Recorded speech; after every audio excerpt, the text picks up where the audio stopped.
शांति जी अपने कमरे में लेटी हुई थी। तभी उनकी बहू प्रिया हाथ में एक ट्रे लिए कमरे में आई। ट्रे में चाय रखी हुई थी। माँ जी, आपके लिए चाय लेकर आई हूँ, उसने मधुर स्वर में कहा। शांति जी ने आंखें खोली और मुस्कुराते हुए बोली, बहू, तू तो मेरी हर जरूरत बिना कहे ही समझ जाती है। तभी पीछे से उनका बेटा ही भी कमरे में आते हुए बोला, अरे वाह प्रिया, क्या खुशबू है चाय की। तुम तो तो दिन में माँ जैसी बनती जा रही हो। यह सुन प्रिया ने हंसते हुए कहा, माँ जी को देखकर ही तो सीखा है मैंने सब कुछ। तभी शांति जी ने चाय की एक घूंट भरी तो वह हल्का सा रुकी। स्वाद आज कुछ अलग सा लगा। मीठी जरूर थी पर कुछ तो अजीब था। उन्होंने धीमे स्वर में कहा, बहू, आज चाय का स्वाद थोड़ा अलग लग रहा है। तभी अमित तुरंत बोला, माँ, यह तुम्हारा रोज का डायलॉग है। कभी चाय मीठी तो कभी कम होती है, कभी ज़्यादा अदरक तो कभी कम। अब आप चुपचाप चाय पी लीजिए, आज आपका कोई बहाना नहीं चलेगा। शांति जी कुछ कहती उससे पहले ही बहू ने कहा, माँ जी, आज मैंने कुछ नया ट्राई किया है। शांति जी कुछ कहती उससे पहले ही बहू ने कहा, माँ जी, आज मैंने कुछ नया ट्राई किया है। थोड़ी इलायची, काली मिर्च और लौंग की भी डाली है। आज शायद उसी का स्वाद लग रहा हो, पर नींद बहुत अच्छी आएगी। तो शांति जी भी मुस्कुरा दी और चुपचाप धीरे धीरे पूरी चाय खत्म कर दी। तभी प्रिया ने झुककर गिलास उठाया और हल्की मुस्कान के साथ बोली, माँ जी, आपके इशरा ने पानी का जग रख दिया है और आपकी दवा भी, वह लेकर सो जाना। शांति जी ने हल्के से मुस्कुराते हुए हामी भर दी। प्रिया चाय की ट्रे उठाकर बाहर चली गई। अमित भी उसके पीछे पीछे चला गया। फिर शांति जी ने दवा ली, पानी पिया और चुपचाप तकिए पर सिर रखकर सो गई। सुबह जब नींद खुली तो देखा 8 बजे हुए थे। पूरे घर में सन्नाटा पसरा हुआ था। फिर सोचा, क्यों ना बेटे बहू के लिए आज मैं चाय बना दूं। यह सोचते हुए शांति जी धीरे कदमों से रसोई की ओर चल पड़ी। रसोई में जाकर उन्होंने गैस जलाई और पहले पानी रखा, फिर अदरक और इलायची की तैयारी में जुट गई। धीरे धीरे रसोई में चाय की खुशबू भर गई। इधर बिस्तर पर प्रिया ने करवट बदली।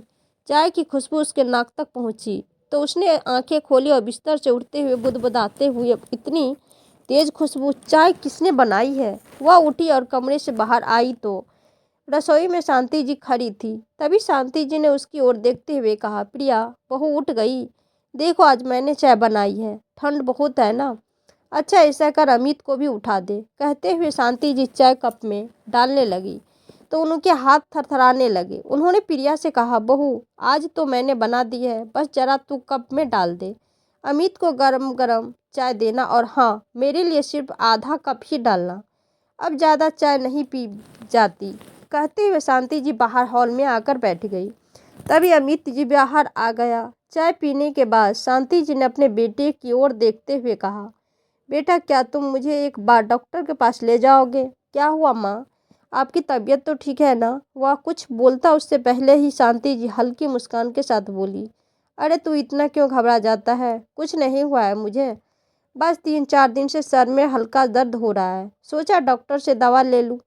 तभी पास में बैठी प्रिया मुस्कुराते हुए बोली, माँ जी, आपको डॉक्टर के पास मैं ले चलूँगी। इनके पास वैसे भी बहुत सारा काम रहता है। इतना सुनते ही अमित का चेहरा तन गया। वह दृढ़ स्वर में बोला, लेकिन प्रिया, मेरे लिए सबसे पहले मेरी माँ है, बाकी काम बाद में है। थोड़ी देर की चुप्पी के बाद शांति जी ने बात को संभालते हुए कहा, वैसे ठीक कर रही है बहू, मैं इसके साथ ही चली जाऊंगी। यह सुन प्रिया थोड़ा मुस्कुरा दी, लेकिन उसकी मुस्कुराहट के पीछे क्या कारण था वह शांति जी भी नहीं जानती थी।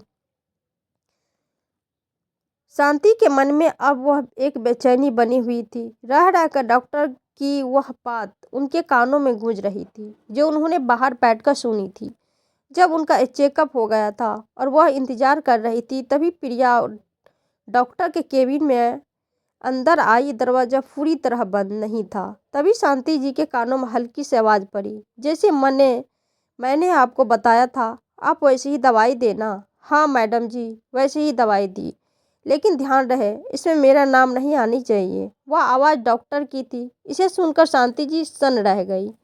उन्होंने सर झुका लिया और कुछ नहीं नहीं आ रहा था। क्या उन्होंने सच में यही सुना? क्या उनका वहम था? उनके दिल ने कहा, नहीं प्रिया, ऐसे नहीं हो सकती। लेकिन दिमाग सवालों से भर गया। फिर भी उन्होंने प्रिया से कुछ नहीं पूछा, बस चुपचाप अपने कमरे में चले गए। पर दिल अब बेचैन रहने लगा था।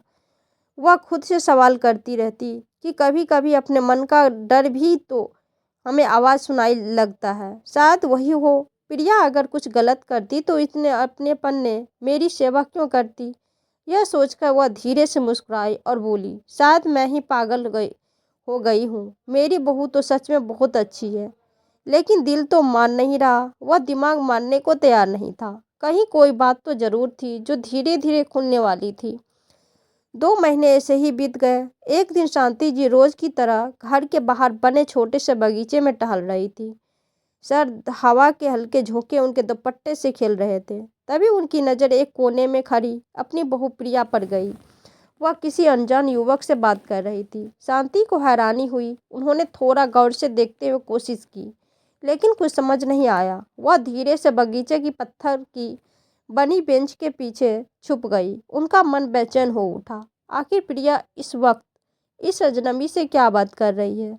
वह सोच ही रही थी कि तभी उस युवक ने अपनी जेब से एक सफ़ेद लिफाफा निकाला और प्रिया की ओर बढ़ा दिया।